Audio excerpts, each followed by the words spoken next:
ओम शांति। क्या माने और क्या न माने।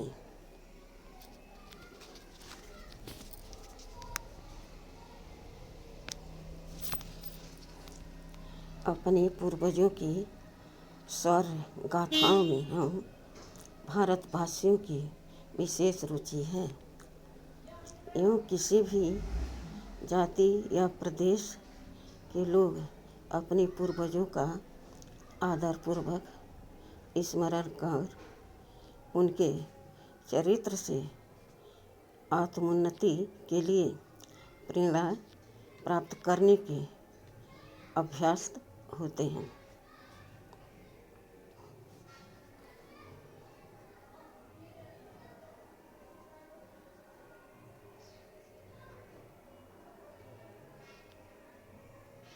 भारत के लोगों की इस संबंध में विशेष रुचि का कारण यह है कि भारत का इतिहास सबसे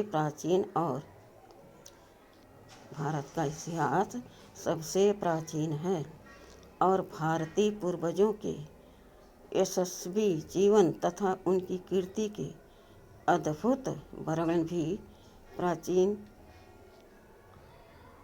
वाङ्मय में उपलब्ध है।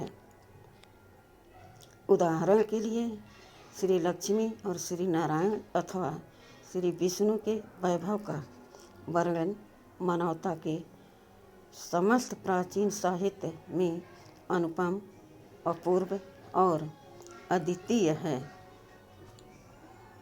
इसी प्रकार प्राचीन भारत के देवी देवताओं के आनंद और वैभव के वर्णन भी अनूठे हैं। इतिहास के घटनाक्रम के अध्ययन का पाश्चात्य दृष्टिकोण सतयुगी देवी देवताओं और त्रेतायुगी श्री सीता श्री राम जैसे मर्यादामय व्यक्तित्व के हीन ही नहीं, द्वापर के भारतीयों के खुश सुख और ईश्वर के वर्णन भी चमत्कारपूर्ण और कौतूहल पैदा करने वाले हैं। इनकी दिव्य विजयों के वर्णन हैं, इनकी विशाल सेनाओं के वर्णन हैं, इनके चक्रवर्ती सम्राट अथवा समस्त भूमंडल के स्वामी होने के वर्णन हैं और इनके बल वैभव तथा पराक्रम के ऐसे रोमांचकारी वर्णन हैं कि आधुनिक वैज्ञानिक दृष्टिकोण वाले लोग इनको कोरी कवि कल्पना या साहित्य के वाग विलास कहकर हंसी में टाल दिया करते हैं। बुद्ध के बाद के इतिहास, ईसा के बाद के इतिहास और भारतीय गुप्त काल के इतिहास के तथ्यों का उल्लेख करते हुए वैज्ञानिक दृष्टिकोण वाले तथा इतिहासविद लोग ऐसे प्राचीन वर्णनों को अतिरंजित अथवा एक प्रकार से असत्य कहने में तनिक भी संकोच का अनुभव नहीं करते। बात यही आकर समाप्त नहीं होती। श्री कृष्ण और श्री राम जैसे देव पुरुषों और पूर्व पुरुषों के बहुमुखी और विराट व्यक्तित्व को काल्पनिक प्रमाणित करते हुए कथित बुद्धि वाली प्रायः कह उठते हैं, कौन जानता है और कौन कह सकता है कि श्री कृष्ण या श्री राम कभी हुए भी थे अथवा नहीं। सामाजिक विकास और इतिहास के घटनाक्रम के अध्ययन का पाश्चात्य दृष्टिकोण ही उद्धृत किया जाता है, जिसका सारांश यह होता है कि पूर्वज जंगली थे, वे वस्त्र तक पहनना नहीं जानते थे, उनकी कोई सभ्यता संस्कृति नहीं थी और आज का मानव समाज ही वस्तुतः रोमांचक कर्ष को प्राप्त जन समाज है। अविश्वास और अनास्था का वातावरण। इसमें संदेह नहीं कि प्राचीन धार्मिक, आध्यात्मिक और दार्शनिक साहित्य के अनेक लाभ हैं।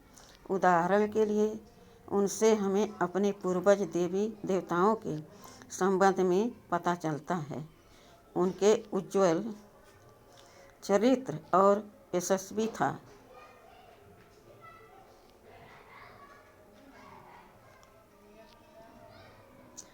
तथा गौरवपूर्ण जीवन के संबंध में पता चला है।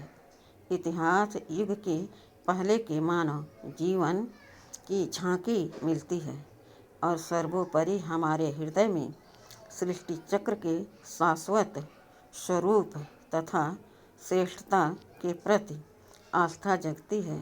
किंतु चमत्कारी और काल्पनिक वर्णनों से अनेक प्रकार की कहानियाँ भी हुई हैं। उदाहरण के लिए परमात्मा के संबंध में विचित्र वर्णन प्रस्तुत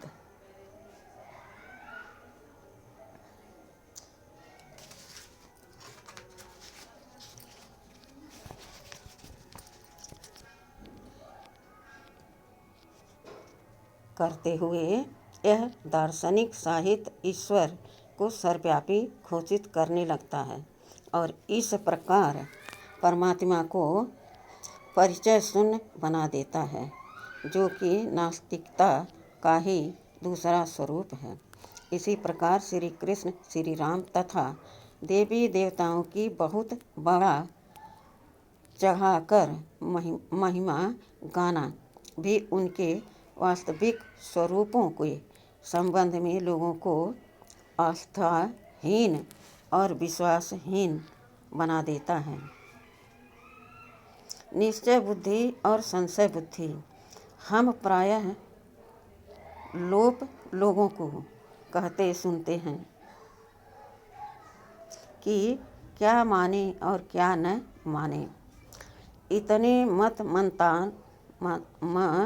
मतांतर है वर्णनों में, इतनी भिन्नता है स्थानों में, इतना अधिक परस्पर विरोध है समय क्रम की बातें ऐसी कपोल कल्पनाओं से भरी है कि जो जितना ही अधिक अध्ययन करता जाता है उसकी बुद्धि उतनी ही अधिक भ्रमित होती जाती है।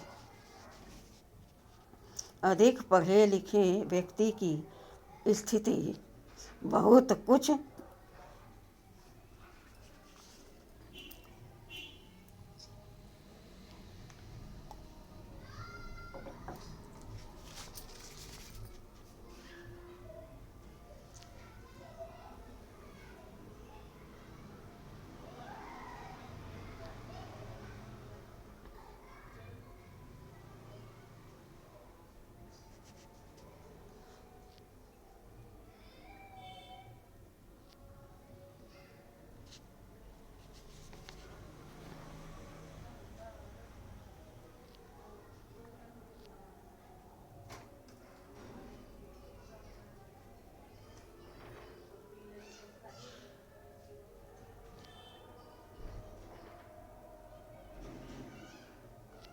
पढ़े लिखे व्यक्ति की स्थिति बहुत कुछ गीता के अर्जुन जैसी हो जाती है, जो सब कुछ का ज्ञाता हो कर भी नितांत भ्रमित हो गया था।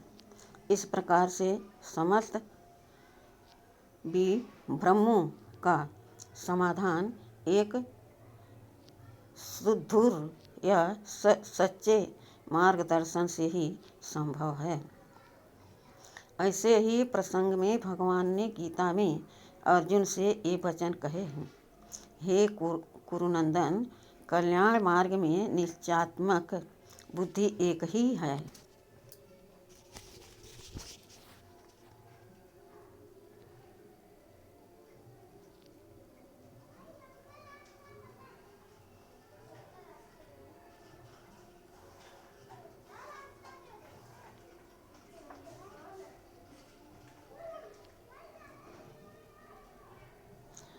अज्ञानी एवं सकामी पुरुषों की बुद्धियाँ बहुत भेदों वाली अनंत होती हैं। जब तेरी अनेक प्रकार के सिद्धांतों को सुनने से विचलित हुई बुद्धि परमात्मा के स्वरूप में अचल और स्थिर ठहर जाएगी, तब तुम समत्व रूप योग को प्राप्त होगा। अध्याय 2 श्लोक 41वां और 35। 53 सारांश यह है कि बहुत पढ़ने से नहीं वरन सतगुरु परमात्मा से ही निश्चयात्मक बुद्धि और सत्य ज्ञान की प्राप्ति होती है। यह गीता की श्रीमत है, जो श्री भगवान की अमृत वाणी है। संशय तथा बुद्धि भ्रम को मिटाने के लिए भारत में भगवान का पुनः अवतरण। संशय मानव जीवन का परम शत्रु है। ठीक वैसे ही जैसे कि निश्चय अंतरात्मा का पर मित्र है। इसने ही पाठकों को आत्मा रूपी दीपक को प्रकाशित करने के यादगार पर्व दिवाली की कोटि कोटि शुभकामनाएं एवं शुभ बधाइयाँ। निश्चय बुद्धि हम उनको ही कहेंगे जो कि एक भरोसा, एक बल, एक आस विश्वास के सिद्धांत के अनुसार अपने आचरण को ढालें। चरित्र के मामले में, भोजन और जीवन पद्धति के मामले में, देवगणों में, आस्था के मामले में, सदाचार के मामले में, भारत के नैशिष्टक सनातन धर्मी संसार के अन्य सभी लोगों से निर्विवाद रूप से श्रेष्ठ तथा उत्तम है। इसके साथ ही परमात्मा के मामले में अपने मूल धर्म संस्थापक और आदि एक शास्त्र के मामले में, देवी देवताओं के समय इत्यादि के मामले में ये भारतीय जितने भ्रमित हैं, उतना भ्रमित संसार के मानव समाज का शायद ही अन्य कोई वर्ग होगा। उदाहरण अर्थात बौद्धों का, मुसलमानों का, ईसाइयों का, पारसियों आदि का सब कुछ स्पष्ट है, किंतु हम सनातन धर्मी भारतीयों का तो सब कुछ इतना और ऐसा अगड़म बगड़म है कि हमारी सत्य मान्यताओं का कुछ अता पता ही नहीं चल पाता। परिणाम जो है वह सामने है। हमारे यहाँ समाज में जो विकृत और अधोगति है वह शायद ही और कहीं हो।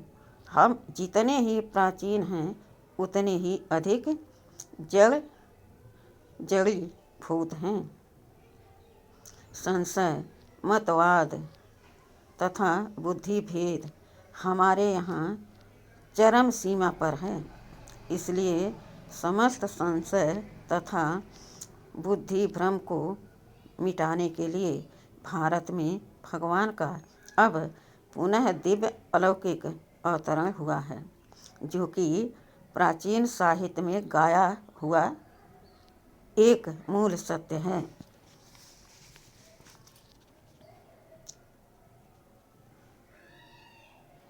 यत्न करना तो अधिकार है, परंतु यत्न की वह रीति जिससे दूसरों को यातना मिले ठीक नहीं होती।